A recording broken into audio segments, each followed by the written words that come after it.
Hey everyone, welcome to the latest and greatest episodes of the Dads in the Class podcast. This is season 2. I am Dion Chavis, family engagement educator, positive parenting promoter, all things when it comes to connecting with young folks and helping families connect with children. I am he.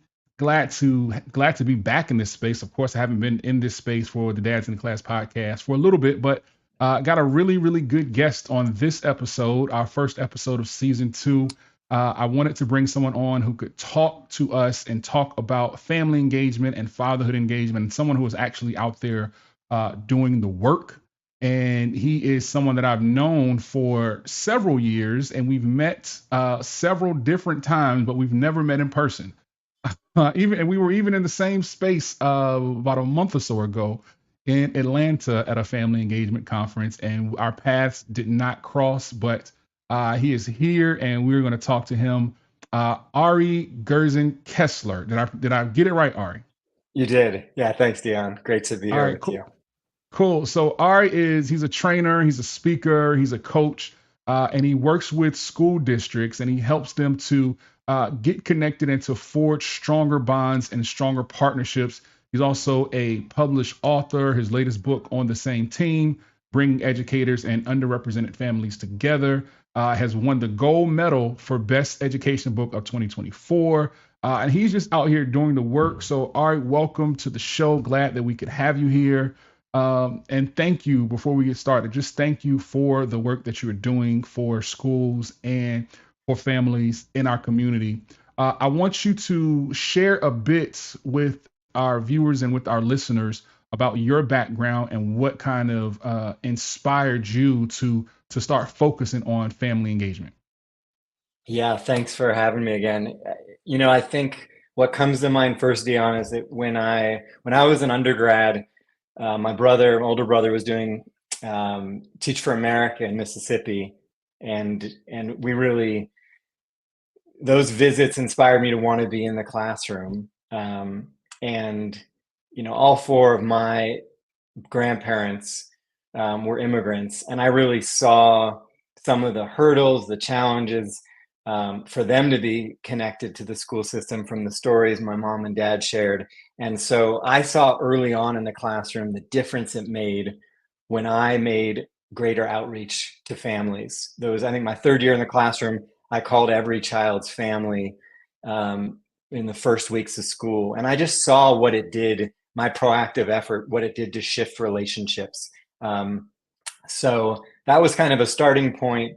And then when I became a school leader and spent a decade doing that, I fortunately read a book that talked about the power of positive phone calls. And that became one Mm, of my go to strategies at every school I served as an assistant principal or principal.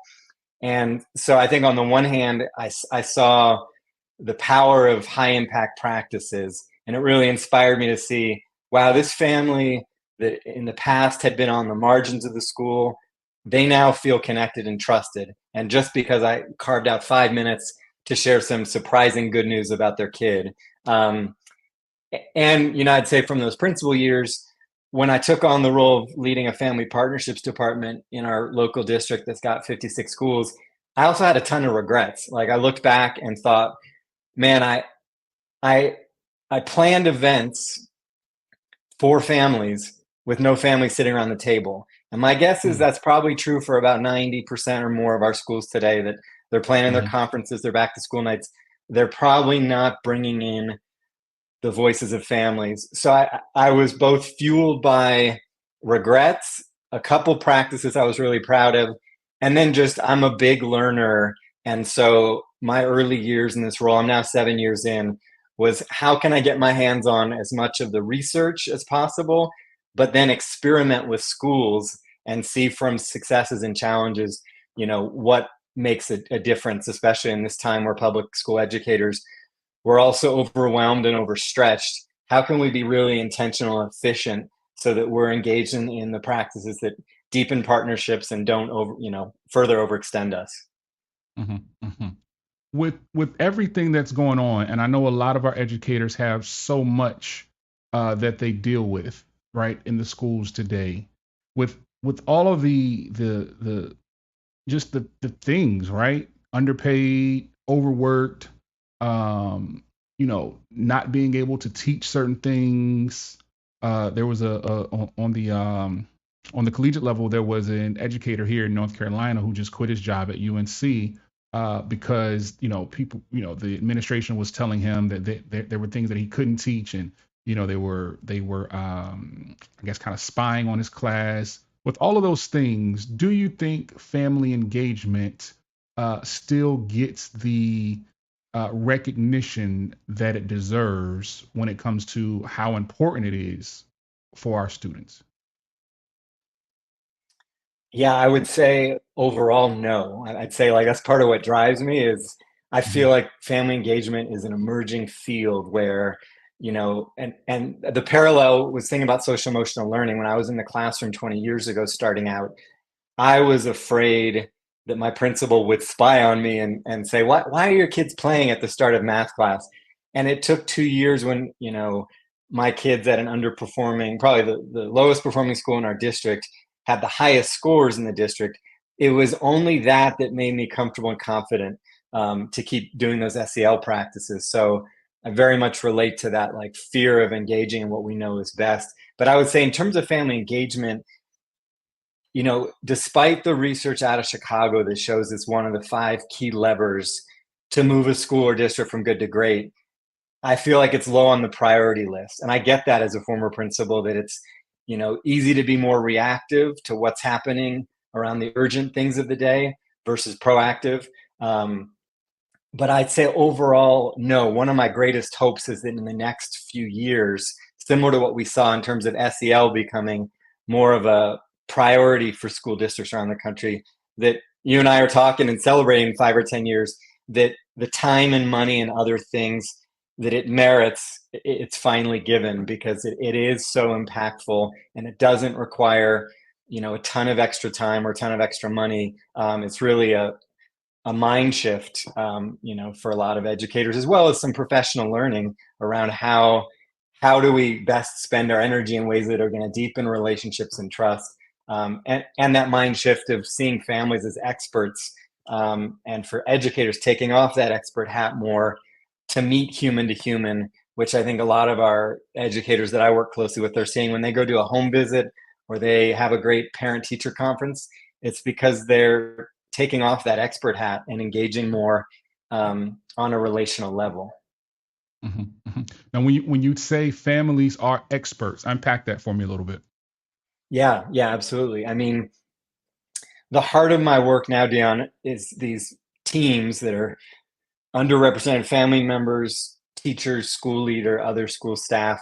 And the heart of those gatherings are the educators building their capacity, learning from families. So, really acknowledging if we want to become better partners with families, they are the experts on essentially teaching us how to do that better. And that's as, granular as, hey, we don't read all your emails. I got the 18 emails last week from the school, the individual teacher my kids in, and the district. We're not reading them. Please text us instead, or a host of other things that families can tell us about how we build better trust or how we foster more effective communication. So I think it's really that shift, family involvement, essentially how can our school be of service to families and help meet their needs, to more of a how can we meet as mutual partners, to create this collaborative, strong sense of community where we all bring expertise. Mm, that's good. Do you have any specific strategies or specific points that you normally address about getting fathers engaged in the class, right? Because of course, Dad's in the Class podcast. But I want to know where you stand on helping to get fathers engaged in the education process. Yeah, I mean it brings me joy in a number of our teams where we've got a sizable representation from fathers, and I feel like it's an area, and I know you bring a lot more expertise than I do around the father piece, so I'm curious to kind of turn the question back to you. But I think fathers need that personal outreach of, hey, we need your voice, we need your presence. here's what it does for students to see a father in the classroom, the way it, inspires. And I just read a piece last week in the Wall Street Journal about the impact of kindergartners having male teachers, and particularly male Mm. teachers that look like them. And I think, the same goes with fathers, of what it means for kids to connect more deeply their learning, seeing their fathers in the school. So I mean, I think some practical strategies. One is, and this is an area where I uncovered in the last couple of years some bias operating in my mind as a principal, was, oh, it's going to be easier to reach the mom, or the Hmm. mom might um, be more receptive to my call. So Hmm. part of the shift is looking at that bias. I think many of us have, of, oh, the mom's going to be more receptive, or it's more the mom's role to see. Many fathers are very eager to get great news or be engaged around an important conversation about their kids' learning. So I think it's that mindset shift, and then it's including them in things like welcome phone calls in August or September. It's making sure a home visit scheduled around their availability, and it's also looking at ways to bring them in the classroom. There's a district down the way here in Colorado where they were working with fathers and mothers to train them on being classroom assistants, and essentially they put in 300 hours a year, and that was a pathway towards actual jobs at the school. So I think there's a lot of creative ways, and then events, intentional outreaches to fathers, so that they're there to celebrate, whether it's their kids' music concert, or at parent teacher conferences, a teacher saying explicitly they want, um, you know they're reaching out to both parents to make that connection. Hmm. Hmm. Yeah, I think that it's important to understand, just as human beings, we are more inclined to put ourselves in spaces where we are accepted and not just tolerated, right?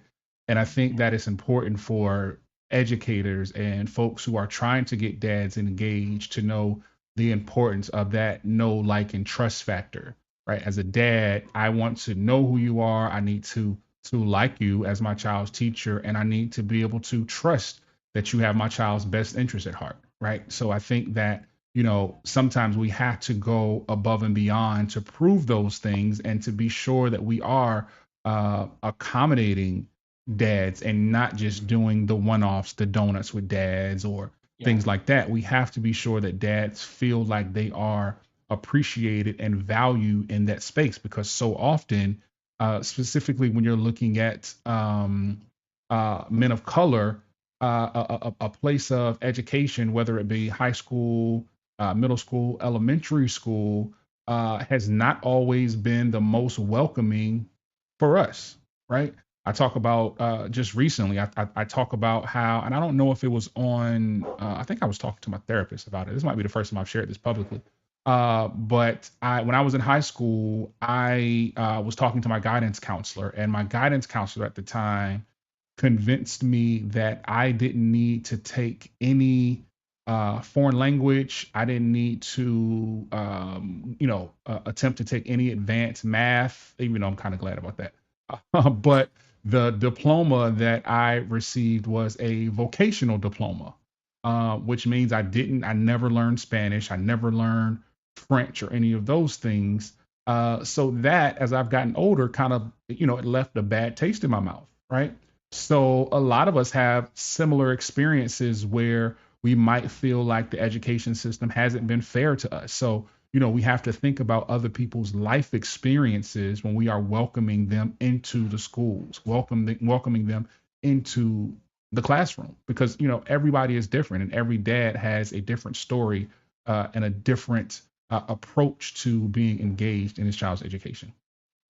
Yeah, I think that's such a key point, Dion. And I think about, like, particularly like you said, for men of color who've had either a negative experience in their own education growing up, or as dads, that it Hmm. requires the school to be proactive in prioritizing relationship building and trust building from the get-go. And I think a key part of that, and I've been delving into this and looking back at my notes from Atlanta and some other learnings, is just the key piece of listening. Like, I think fathers are often talked to and talked at in a lot Mm-hmm. of the school settings and school gatherings. And to your point, I think if teachers, school leaders are intentional about hearing their voices more, um, and creating that strong early relationship, it has a chance of shifting the dynamic. And I think Mm-hmm. that's a growth area for most schools. Is we're still in the more let us inform you, Mm-hmm. than let us hear you. For sure.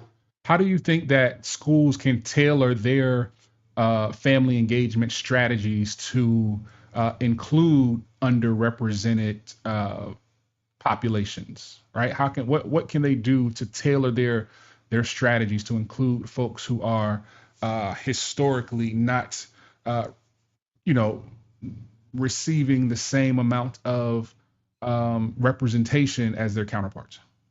Yeah, well, I love that question because the essence and heart of these families and educator together teams that my book On the Same Teams about essentially addresses that question. Every month, these schools have a gathering where we've got maybe 10 to 25 underrepresented parents. And I'd say what's emerged in the 7 years and the hundreds of gatherings, I mean, some pieces are that initial proactive outreach, prioritizing relationships and trust, asking parents early on, first month of school, how do you prefer that we communicate with you? And then moving away from the norm of we're going to chat at conference time and at back to school night, but otherwise you may not hear from me, to building in ongoing communication. And I think, talking points, other text apps are great because, many of the families on our teams speak languages other than English at home. And the language piece is often a barrier and an excuse for the educators to not build the same kind of relationship so that families are continuing to be marginalized. So I think those are a few pieces. And then I think centering the voices of underrepresented families consistently to expose, what I say are like the biases, the barriers, and the blind spots of the educators and the school culture that's been developed that has not been shaped almost always by the voices, of underrepresented students and families. And our gatherings, the core part of the gathering is us asking questions that treat parents as experts. And they see Dion over time by like the third or fourth month. Wow, this is a shift in the normal dynamic. School staff are building rapport with me. They care about what I'm saying. They're giving their nighttime to build a better relationship with me, and they're following through. I mean, I think that's the key piece. Is in the early years of this team, I saw greater trust and community being built in these spaces.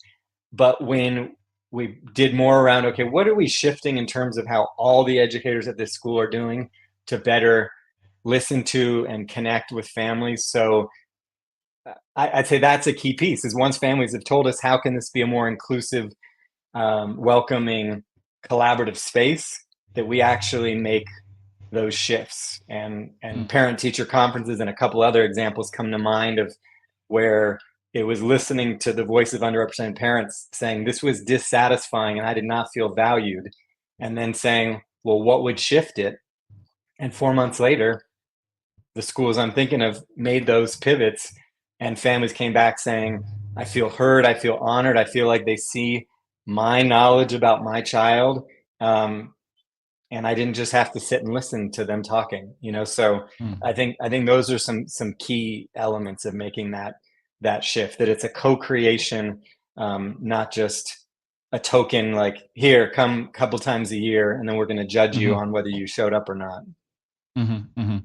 Now, from an educator's standpoint, what are some of the things that you're hearing um, that are challenges for educators who are trying to get families involved and get families engaged in their kids' education? What are some of the challenging things that they're seeing? Yeah, great question. I mean, I think the major one that comes to mind is time, right? Time and bandwidth Mhm, of, um, hey, Ari, it's hard to do a home visit if my principal is not giving us time for that, or it's tricky to make time with everything I'm juggling. to make those positive calls or send those positive texts. So I'd say time right now is the biggest barrier with the 28 schools that I work, each month with. And so I'd say one of the insights, Dion, has been that school leaders need to carve out some time.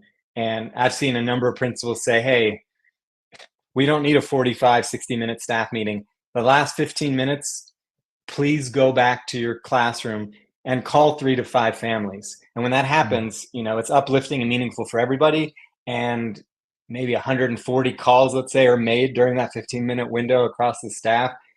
So a key learning for me in these last couple of years has been schools need to carve out the time, because some teachers who love this part of the work will do it naturally and on their own, but it's more effective to give everyone that time. And then you discover, man, that was so satisfying. I mean, as a principal, those 5 calls I'd make each Friday afternoon were often the most rewarding moments of my week. So when people get that taste of the power of high impact family engagement practices, then they're more naturally going to do it on their own. So I'd say time is a barrier. And then I would say, the other one is fear. That, part of why these team gatherings are so effective is they break down these boundaries, because I'd say we know 80%, I think the last stats, at 80% of the teaching force in the US is white women. I think there's a disconnect in fear around engaging with families from different racial, cultural, linguistic backgrounds. So part of it is, and I'm thinking about home visits, even something as simple in the trainings I do of giving teachers 1 to 2 minutes with a partner to rehearse that call, to get more comfortable. Because the research shows when they ask teachers, where do you feel least confident as a teacher? Number 1 was, I feel least confident to connect with families. So if you take that and then you add in a host of other differences, culturally, linguistically, racially, otherwise, that's another barrier, is to help bolster teachers' capacity and confidence in learning so that they can be more culturally responsive and just effective in their relationship building. And you said something that made me think. What are some strategies that you could think of to help educators overcome language barriers? Because that could be, that I would assume that's a challenge, right? Um, so, what are some things that you are telling folks that they can do to help them overcome that language barriers? And you talked about cultural norms, and because in a lot of families, let's say dad is not involved in education. Dad is a disciplinarian, and that's all. That might be all he does. He's a provider. He's a disciplinarian, and he doesn't even know, because he's never seen a father be engaged in his child's education. So how do you help folks overcome language barriers? And I know this is a two-part question: language barriers and those cultural barriers that might be present. Yeah. Well, yeah, starting with the language barrier, some of the practical things I've seen that are most effective. One is ensuring that communication is going to every family in the language they prefer, and ideally through the channel they prefer. So it's asking in August, early September, what's your preferred language? What's your preferred style of communication? So maybe it's using Google Translate, for instance, so that the email or the text to families comes in the language they prefer. It's a couple seconds. I use Google Translate probably, every other day. Using the apps is highly effective. Again, going back to something like talking points, it automatically translates into more than 150 languages. What it means to families to have it come in their language and then be able to respond in their language and have that then translated immediately back into English for the educator is huge. So, those are 2 pieces. A third key component is reminding families of their right, that they have a right to have an interpreter. Many families, that's not shared with them, and that then opens access for them to show up more authentically and comfortably and have their needs met. So I think those are some of the most pivotal pieces. And even, if there's a meaningful conversation, it might be 10, 15 minutes with the family, to have an interpreter present for that, as one way to really make sure that language is not creating inequities. Because I've seen teachers where they're much more likely to just reach out to families that, speak English. And then, to the second part of your question, I mean, I'd love to hear your perspective on this one. I think, one key piece is conveying the impact. I mean, for fathers or for families broadly, letting them know that family engagement, for instance, is twice twice as likely to, I'm trying to capture essentially a child successfully completing their Hmm. education is impacted um, twice as Based more on. by family Hmm. engagement, Yep. than any other factor. Yep. And I think about my own daughter, the way that when we model things, like when we model interest in what they're learning, or we engage. I was just reading to my wife yesterday. It's like 7 tips on how to promote literacy in the home, and two of them were, have your child see you reading and have them see you writing. Hmm. So I think it's conveying to parents that piece of, the double benefit of them modeling their own learning at home, as well as the benefits of them connecting more with the school. Yeah. I think, like you said, twice as likely for kids to succeed academically when parents are involved. I think it's about 39% more likely to receive all A's if dad is engaged. So for me, my approach has always been that every parent, I don't care who, what, where you are, every parent at their core wants their child to be better and do better than they did, right?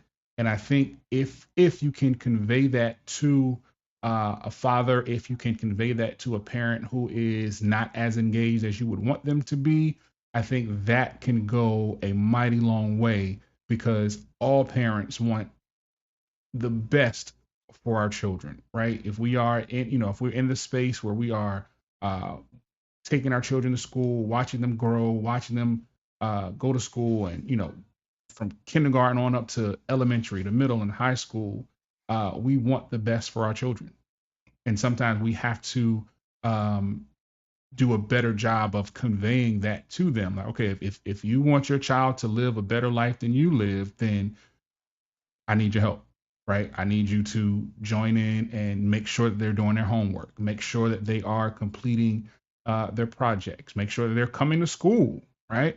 I think all of those things are important, but like you said, I think for some folks, you just have to kind of give them that push to let them know that they are important, they are valued. It's a team effort. It's not just, okay, you drop your kids off at school, they're here with me for 6 7 hours, and then that's it. Like, no, this is we're a team, and we're in this thing together, doing the best we can to raise these kids.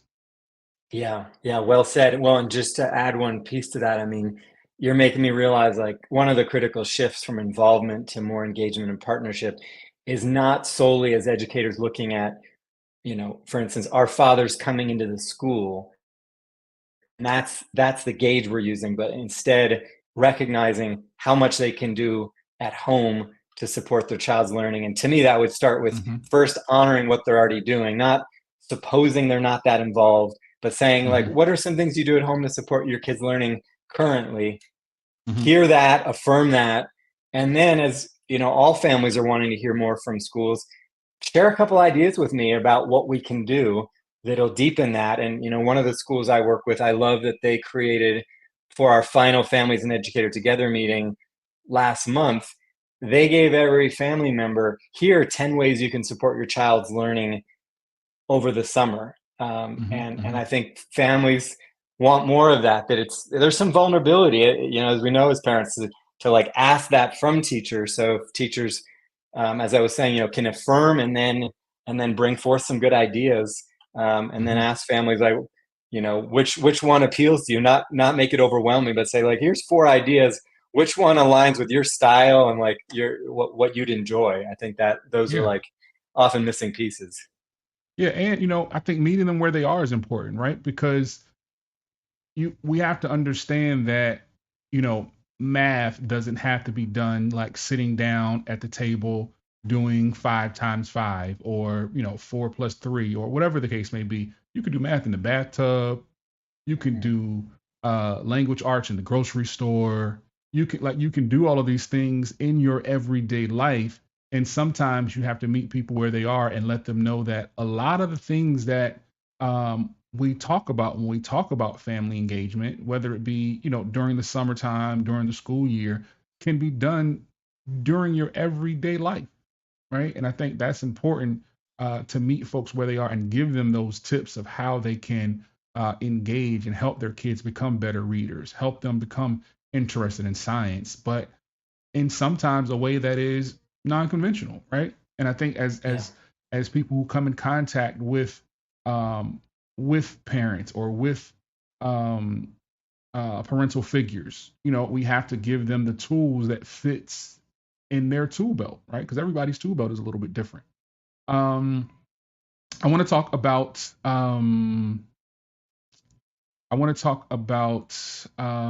families of color. I'm sorry. I want to talk about some of the challenges that families of color might face when specifically it comes to biases. Is it biases or biases? Biases? I think that's I think biases. biases, yeah. Yeah, biases. Biases. Okay. It sounds I strange, feel a but little bit yeah. smarter when I say biases.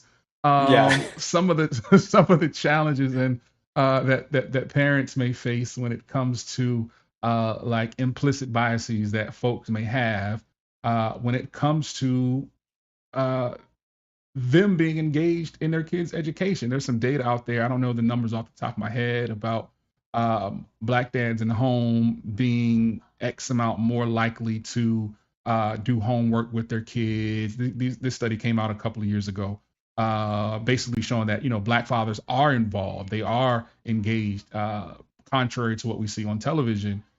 So what do you think we can do to kind of combat those biases and those stereotypes that are out there when it comes to I'll say families of color, but really I'm talking about dads of color in their kids' education.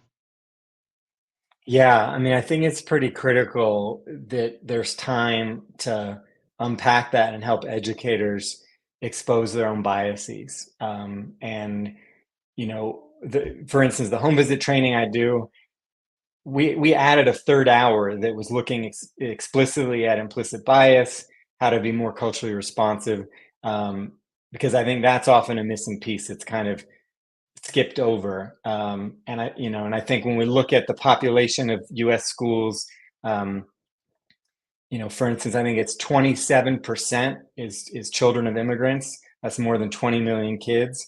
And thinking about the, the lack of learning that most educators have had around how to work across those cultural linguistic barriers. So I think a key piece is carving out the time for that training and learning. I mean, and then giving people the permission, pretty much saying, and there's a story, Dion, I often share of, our local district attorney asked a bunch of lawmakers, uh, lawyers that he works with, how many of you feel like bias impacts our justice system? Every hand in the room was raised. And then he asked, how many of you feel like you bring forth bias in your day-to-day work? No hands went up. So that piece of like really naming that we hold a series of biases and then giving people space to unpack them. I remember New York Times had some great short videos around bias, and their advice was like, uncover your bias, move towards it with curiosity, and then essentially tackle it and eradicate it. And so, I feel like so many of the gaps and barriers in schools are based on the distrust that's built up over time. And so I'm thinking about like some of the ways that schools I'm working with are tackling that is to ask questions about, where, to what degree, 1 to 10, do you feel a sense of belonging when you come to our school? How comfortable, how safe do you feel, as a parent of color coming into school in any capacity? And then when they're getting those, whether it's anonymous, as people are sitting in the room, or not, if they're getting a 3 out of 10 or 4 out of 10 on average, it's then delving deeper of like, why is that?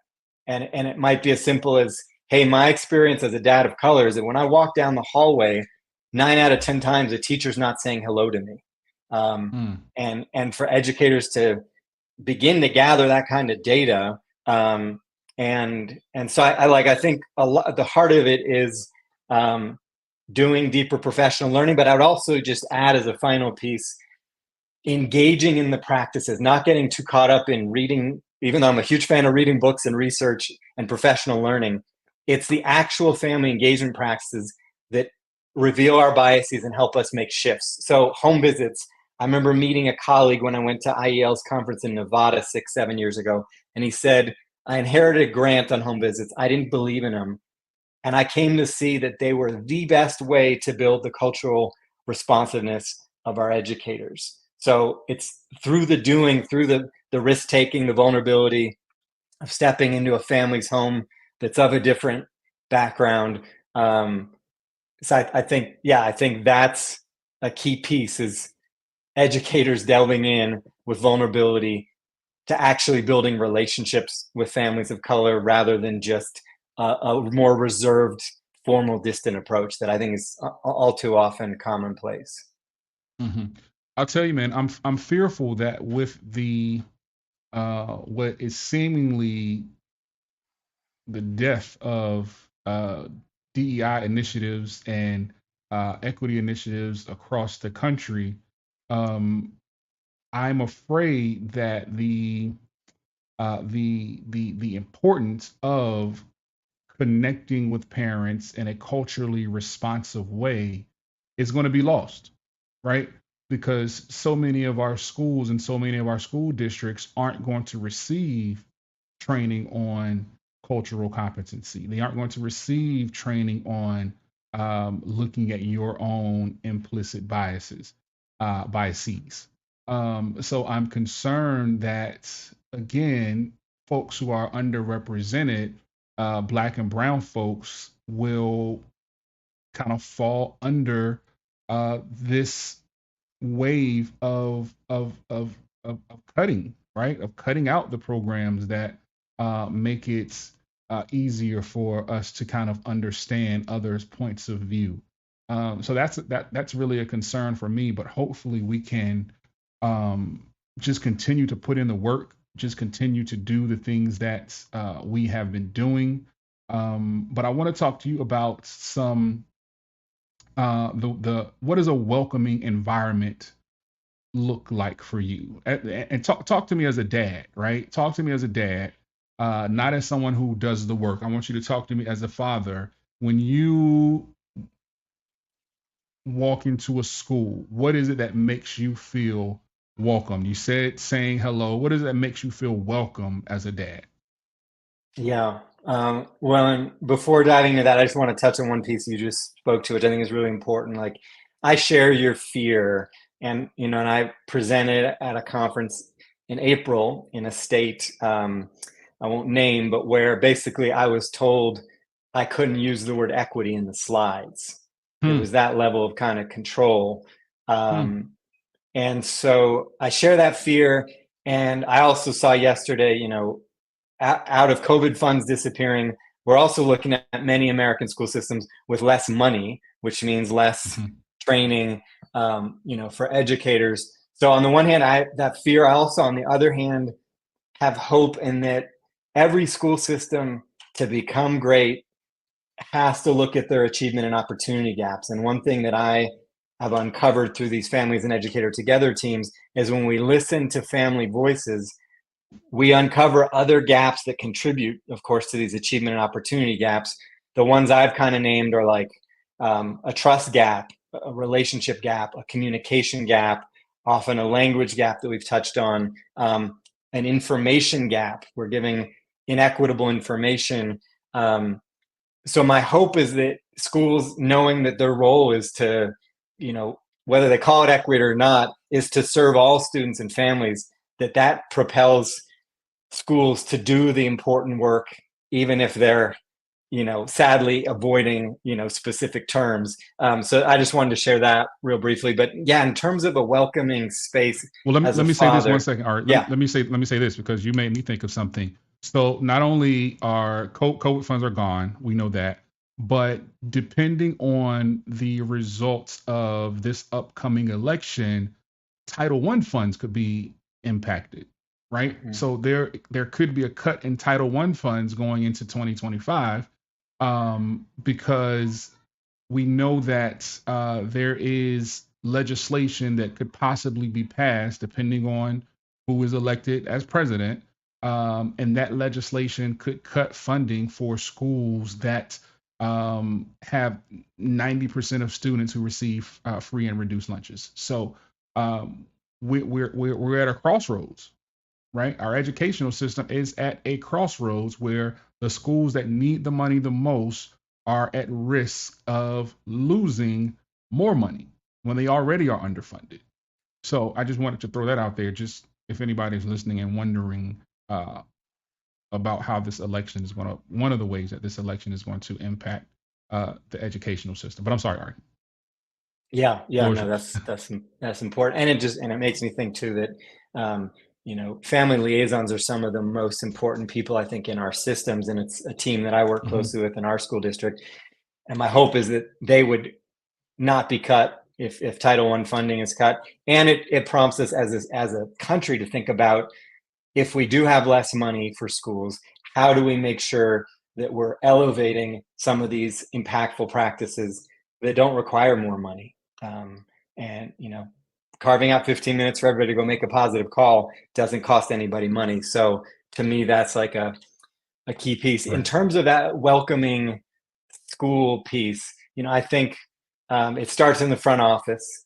As a principal, I remember kind of inheriting a front office team where it was not welcoming. And so I think some concrete things is staff learning parents' names, pausing what they're doing and greeting you by name and saying, "Here, come sit beside me. You want help with that free and reduced lunch form? I'll do it with you." Not the oh yeah, that's on our website. I got to get back to what I'm doing kind of attitude. So I think enough can't be said about the importance of that initial experience in the front office. Also, of course, that school leaders have an open door. And as a dad, I know principal teachers visible outside the building with warmth, Mm-hmm. with inquisitiveness. I think another piece all dads can relate to is when an educator shares something they know about your son or daughter, how much of an impact that makes of wow, my kid isn't just another name or number in this school. You actually know something unique about them. um, I think that piece is huge. And then what I shared earlier, Dion, in terms of like taking the expert hat off and being more met with teachers that listen, that ask good questions, and that have curiosity and are willing to also acknowledge mistakes, and acknowledge their own ignorance or lack of knowledge, and just really open to learning about the family. So, I mean, like, I know getting a welcome letter that would enhance my openness to a teacher. A call saying, "Hey, we hope to see you, you know, Mr. Gerzon-Kessler, we hope to see you at back to school night." Um, that consistent warmth, and ideally invites into the classroom. I mean, you were making me think earlier. One of the best teachers I worked with around family engagement, she would often host, you know, students reading poetry, performing plays, and inviting parents, other caregivers into the room.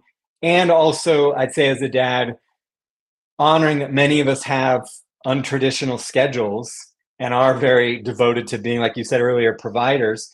So host a lot of events at times that make me feel like you considered me when you created this event. Mm-hmm. Mm-hmm. You know what? You know what makes me feel good, Ari? When I go into my son is 6. He's going into first grade. When I go into his school and not his teacher, but when other people around the school, they know me as Macio's dad. Mm, Like I'm cool if you don't know my name because I'm not good with names myself. Like I'll forget a person's name in a second. But for you to know like my son's name and to connect me with him in that way, and then if you have something like positive to say about him, oh man, I'm sold. Like I'm Yeah. so Yeah. there was one of my son's teachers. It wasn't his media center teacher. I think it was the media center teacher. When we would come through the carpool lane, she would, put him in his booster seat in the back and kind of buckle him in. And some days, man, she would just rave about that boy and just talk about how great of a student he is and how much of a joy. It was so good that one day my wife picked him up, and the teacher was like, "Is he coming? He's coming back next year, right? Is he coming back next year?" And my wife was like, "Yeah, he's coming back." And the teacher was just all smiles, and you would have thought that my son was the stellar student and just like the star of the class. Like those type of things make me feel good and make me feel kind of warm and fuzzy about, because that lets me know that you care about the kids, right? And you care Yeah. about how they're feeling and how they're doing, and you're connecting with them on a really, really personal level. And I love that. I love it. Yeah, I love that example. And it's just reminding me briefly, Dion, like there's a piece I often share of like one of the best tips around this work is treat every interaction as an opportunity to deepen connection and trust. Because Mm-hmm. to me, your story is reminding me like the warmth, the smile, mention your son's name. A lot of that doesn't require some fancy learning or complex strategies or Mm-mm. a bunch of money. It's Nope. it's presence, which to me, I study Zen each weekend with my wife, and like the heart of that, of course, is how do we become more present to reality as it is. And I think, and I was guilty of this as a kind of hurried principal and teacher at times. If we slow ourselves down for those brief moments of connection, and acknowledgement, like you're saying, that's often the greatest piece. And I remember a father telling me when I left as a principal, my first principalship, he said, "I don't know if you know me, but I just appreciate the way I've seen you interact with my daughter and the way that you say hello, to my wife every time she does pickup, and know my daughter's name. That has meant so much to us, and we feel Mm-hmm. more a part of this community." And that's always stuck with me. It's like I did recognize the dad, but I didn't know what it had meant to him. So that reminder for us as educators that people are always watching us and how Mm-hmm. we're treating and engaging, with their family and other families. Yeah. And I want to invite anybody who is watching right now on the YouTube, on the LinkedIn page, to drop a comment, drop a question in the chat. We're talking about family engagement. We're talking about how dads can make school better. So, Ari, let's talk about your book, man. You've got a book that is out and is selling out everywhere. It is flying off the shelves. The book is On the Same Team, bringing educators and underrepresented families together. What are the key takeaways for educators in your book? Yeah, I mean, there's a lot. I would say, like, a synthesis would be the first chapter really explores the barriers that we kind of touched on in some ways to stronger engagement, and then it delves into all the benefits. And I think that inspires each reader to prioritize this family engagement work more fully. The heart of the book, though, is looking at how do you create a structure like these families and educators together team, or layer it into your existing work so that there is more genuine collaboration between families and educators. I mean, I think it's one of the key pathways to creating stronger school communities. We say that the tagline for the book is like a family-centered approach to more equitable schools. So it gives a ton of stories and examples of how a strong team is built, because like we were talking about earlier, many schools, there's a real existing distance between underrepresented families and educators. So a lot of intentionality about how do we design a space. I mean, that's been my greatest joy, is learning over time, how do we create a space that's going to be comfortable and welcoming and safe and enjoyable for every single parent and educator in the room. And then it goes beyond into, like, how do you launch a team? How do you create engaging gatherings? And pulling a lot on the research around like what best practices can you implement realistically and meaningfully that can benefit every single stakeholder in the school community. And there's also a chapter on like how do you become effective, culturally responsive team leader of this work. So I think it really, my hope is that it inspires people to take this work deeper, because I've seen that when schools invest in building a structure, the deeper things we talked about happen.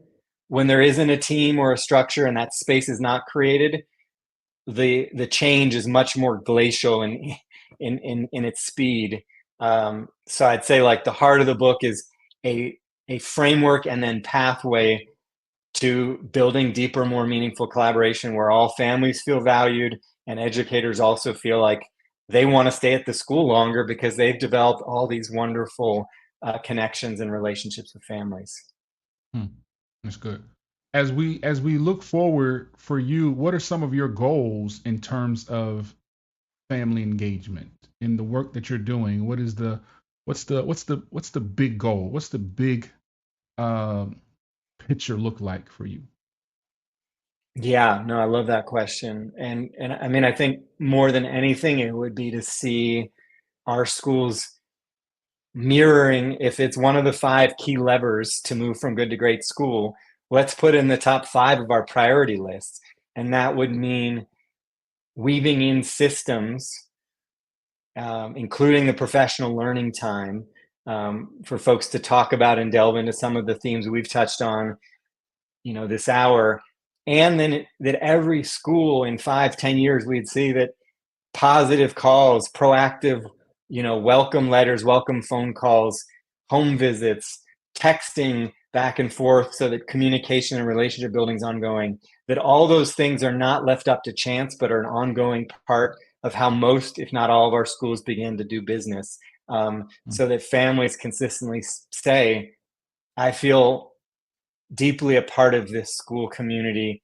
I feel like my child and our family is valued and seen for the strengths that we bring, and that educators would feel more kind of buoyed by all the rewards of deeper partnership. So, yeah, my ultimate hope is that we can all elevate our field so that the attention it's given and the benefits it has are more visible, because you and I were talking earlier this hour, there's so many academic and other outcomes that we just pass over often in many schools of, oh yeah, we can just keep doing the same status quo Mm-hmm. approach to our events. And I guess ultimately a shift more from events to relationships, Mm. stronger relationships and trust being woven into the culture of each school, not just left up to chance. Yeah, I think again, no like and trust is super important. I want to read this comment from Dr. Easley. Great chat, my brothers. The importance of how educators and staff members interact with parents is powerful. Dion, you shared the rich story of how a teacher would praise your son during pickup, which is great. But you also said that she would put your son into his car seat to buckle him in and ensure his safety. That is going beyond the call of duty. Awesome. Absolutely, man. And just a huge shout out to all of the educators who go above and beyond, because we know that this work isn't easy. We know that there are barriers and challenges and just so many things that educators face every single day. I, for one, as a parent, as someone who is in this space, appreciate you, right? We appreciate the work that you're doing, because you are the ones who are shaping the future. You are shaping the minds of our young people, and it is one of the most important jobs in the world. So, lastly, all right, before we get out of here, I want to ask you, as a father, how are you balancing your work with family engagement with your role as a dad? Like, how are you finding that balance, and what are you doing to be sure that you are being equally yoked, so to speak? I don't even know if that's the right term for this. Or I just be saying stuff, man. No, but I just be I saying like stuff. it. I don't even know. Equally yoked probably doesn't even go. But how are you making sure that you are finding balance in your work as a family engagement expert and a dad? Yeah. Well, it's an ongoing work in progress. I would say, for me, my journey to fatherhood was a long one with some adversity, Mm, and I wanted to be a father, from a pretty early age. And so the long, windy path, I now really savor it and don't take it for granted for a moment. And as a former foster dad as well, like with the joys and the challenges and the loss I experienced in that process. It's really prioritizing it, just like we're talking about as a teacher with family engagement, um, and trying to make sure that I'm disciplined around, as my wife and I always talk about, like keep the computer, keep work in the other room. So I'm mhm, really trying to be intentional and really present when it's dad time, that I'm fully there, and noticing a distraction as it comes up, but then putting it aside. I'm grateful for summers, Dion. I mean, I've made it an intentional piece of um, trying to make fatherhood in the summers my number one priority, because sometimes, mm, supporting a few dozen schools and gatherings mostly at night, like I miss bedtime with my daughter, and for that's sure. often painful. So I would say it's reminding myself, I mean, of that adage. I remember reading a guy who was in his 90s saying, like when you look back, probably one of your regrets is going to be you didn't spend enough time with your kids. So Mm, using that wisdom to try to guide me when I'm drawn to what's more urgent or more work centered, to come back to like what's going to provide the most nourishment to her and to me, and also support my wife. So I won't say it's easy, but yeah, I think it's that intentionality and really trying to savor the moments, knowing that everybody with older kids always like, oh, it goes so fast. So trying to remember, okay, how can I really look for? And we just, another author sent me this great idea of a journal, one line a day of capturing what did she say, what did she do, mhm. that'll not only be sweet for her down the road, but as a way for me each day to think about what happened today that was special in our father-daughter bond. Yeah, yeah. I'll tell you, man, as someone who has a 20-year-old and a 6-year-old, not only does it go fast, right? As it goes, you will become slower, sir. Don't let anyone tell you any different. As fast as it goes, you, sir, become slower. But you also will learn to enjoy those moments, and you will also learn to find, find peace in that part of parenting that you're in, because parenting, man, is it's so funny that there's different levels of parenting. There's different types of parenting. I had to parent my daughter when she turned 18 differently than I had to parent her when she was 17. Now that she is 20, we got her a car for her birthday, so now my parenting is a lot different because she has her own car and she can kind of come and go as she pleases. But still being there to guide and still being there to nurture and letting her know that I'm here. It's one of the most beautiful things in the world. And to have a 6-year old who is, still developing his mind and his, his approach to life is just totally different than hers was. You know what I mean? Like for my 6-year old, he's like literally we were at the dinner table, he's doing division and multiplication and like Wow. telling me to give him harder problems. And he wants to learn, like not learn, but he knows decimal, like all at 6. Like he's not even in first grade yet. So it's just different, and every part of the journey is special. Every part of the journey is special. But again, it goes fast, but you will start to go slow. Yeah, yeah. And No, I slow can is not bad. feel that already. Yeah. Well, there's a wonderful book called The Tao of Parenting, and it's the name of it. Mhm. And I've been reading it lately, and it's contained a lot of those gems like you were just speaking to, of ways to allow wisdom to guide us, and Yeah, and being an older dad, I'm trying to see the upsides of that, and it's definitely a different experience than when I was a foster Hmm. dad, Hmm. 20 years ago. So Yeah. Here's an anecdote, and I'll say this before we close out. As an older dad, we went to, and you probably won't have the problem in Colorado, but if we go to the park in the summertime, it has to be before 11 a.m. Now we're in the South. It has to be before 11 a.m. because once that sun starts to move over and those temperatures starts to rock, Dad just can't take it. So today we went to the park. We got out there at about 10, stayed till about 10:45, got home because we were hot and Dad just didn't have the energy anymore. If I was 25, 35, maybe I could stay out there a little bit. At 44, all right, nah, we go first thing in the morning. We get it all out and we come before the sun really, really starts to beat you down. So just a quick anecdote, man. uh, You may not have that problem in Colorado, no, but I do, in the South. and I thought it was a me thing, not a dad thing. So I really appreciate and resonate with you. And I just went to Florida for a wedding, and I was struggling nonstop. So yeah, that makes me feel less alone in that, like, Yeah, I can't man. be Yeah. outside with her after 10, 11 o'clock. No, no, no. That's just foolish. That's just foolish. Don't let anybody tell you anything different. All right, that would just be foolish. You're a glutton for punishment at that point. In the summertime, I mean, Yeah, we get 100 degrees, 100. Why would anyone want to be outside? Like, no, we get it out exactly. early in the morning. Then we, come home and we chill. So, all right, thank you so much. Tell people where they can get your book, sir. Yeah, Solution Tree website, solutiontree.com, Amazon, Barnes and Noble, pretty easy to find, and I promise it'll be meaningful and an inspiring read to get you ready for the new school year. For sure. I'm going to pick up a copy today. And social media, how can they follow you? How can they find you?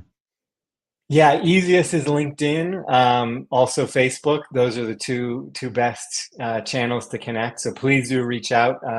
I'm supporting a number of schools in different states and feel deeply passionate about making it fit for what most serves you or your school community. So please don't hesitate to reach out. For sure. And thank For you, sure. Dion. This has been really dynamic and lively. I'm so glad we got to go in depth. Thank you, sir. I guess I will see you in October. We'll be in Savannah. Yeah, Savannah in October. I'll see you then. For everyone else who is listening, who is watching, please be sure to like, share, and subscribe. Check the podcast out. Make sure you listen to some of our older episodes and tell all your friends about it because this is the number one podcast for families and family engagement. And we'll see you on the next episode. Peace.